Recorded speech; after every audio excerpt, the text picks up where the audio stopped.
واقعہ یہ ہے کہ بہت زبردست حدیث ہے وہ، اللہ تعالیٰ کی شان غفاری اور حدیث قدسی ہے۔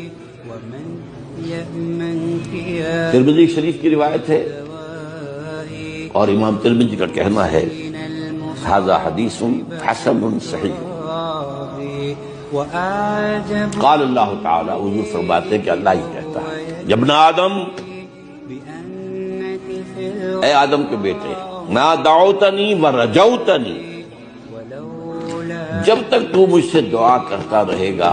مجھے پکارتا رہے گا اور مجھ سے امید لگائے رکھے گا، غفرت لک علی ما کان منک ولا ابالی، میں تجھے بخش دوں گا جس حال میں بھی تو ہوگا، اور مجھے اس کی کوئی پرواہ نہیں ہے۔